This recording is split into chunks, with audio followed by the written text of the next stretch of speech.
Our peas that we sowed back in mid-February are now starting to become ready to harvest. So we're going to have a look at that today. And then another thing we're going to also look at is actually saving the seed from these as well, and what we need to do now in order to do that.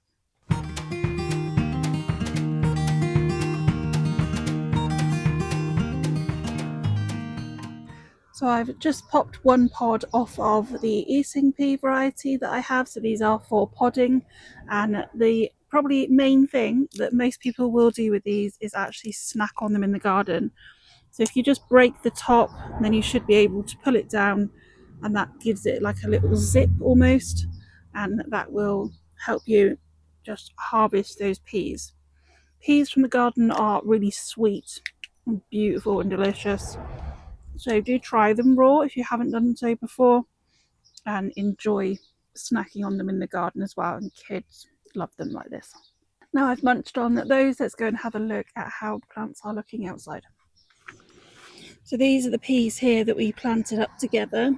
These are the podding variety, and the ones that we're just going to take the peas out of, so we don't eat the pods on these particular ones.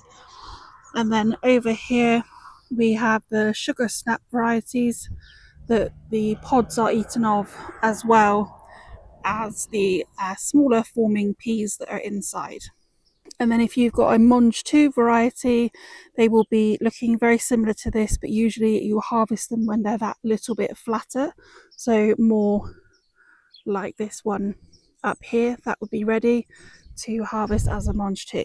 So when we pick our peas is very much about personal preference. Some people like them smaller and some people like them larger, but we definitely don't want to let them get too big.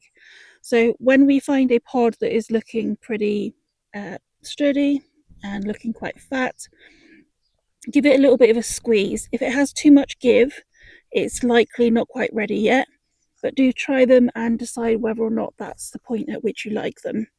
So I'm going to harvest these couple to begin with, and to do that I'm just going to push my thumb into the joint, holding onto the plant, and then push down, and then exactly the same again, and they're quite easy to do like that. And then on this sugar snap variety, I'm not waiting for these peas inside to get fat.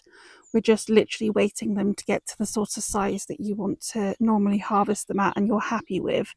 So these have got some forming inside, but they're not very big at all, so they're perfect to harvest at this point. These also have the most beautiful flower that I think a lot of the peas don't have, so they are very ornamental if you are growing them in a space that you want to look beautiful as well. So I've got my little basket of the peas here that are already ready. So I've got my eating type, and then I've also got my sugar snaps on this side as well. So the next thing we want to do is look at getting these either into the fridge or the freezer as quickly as possible. For podding peas, the best thing that we can do is either pick them just before we're going to eat them within an hour or two, or if you have a glut of them that is maybe too many for you to eat fresh, then the best thing we want to do is freeze them. When it comes to popping them in the freezer, we want to do this as quickly as possible as well. Ideally, we'd pick them, process them, and get them straight in the freezer at that point.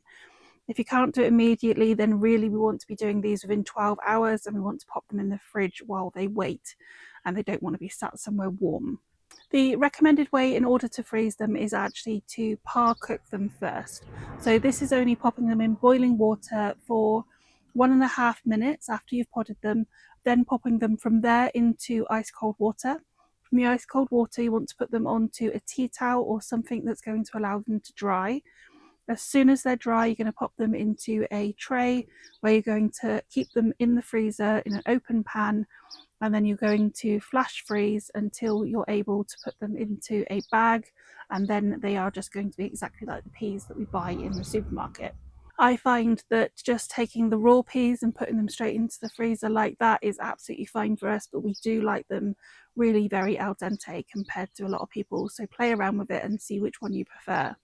For the sugar snap or Monge 2 varieties, I find that popping them straight into the fridge in an old bread bag or something like that. Don't wash them beforehand, you want them dry. If we wash them beforehand, they've got more chance of rotting. Wash them just before you go to cook them, and I find that they'll last perfectly fine for a week in the fridge.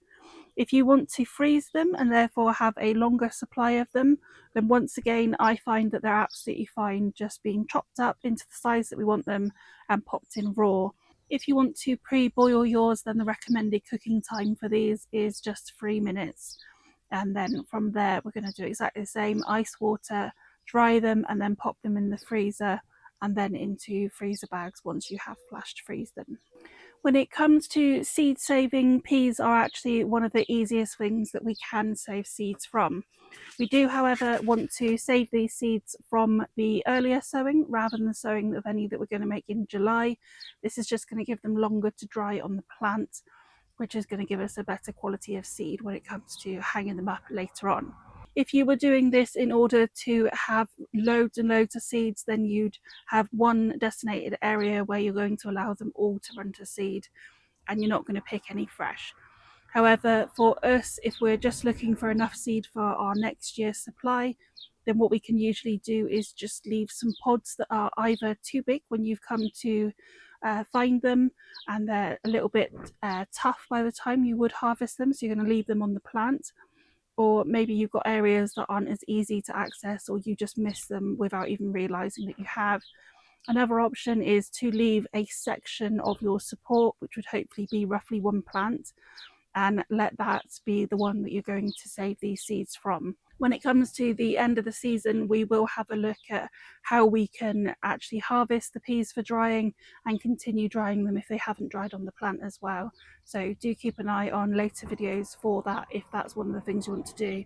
Don't forget they need to be open pollinated. Both the varieties that we are growing here are open pollinated. If you've got an F1 variety, then that isn't something that we can save the seeds from. If you're not quite sure what the difference is, I have done a video on that, which I will link in the caption as well. And then finally, don't forget we will be doing a second sowing of the dwarf peas in July. So if you are wanting to join in with that, then make sure you have enough seeds in order to do so. And you can join us very soon for that.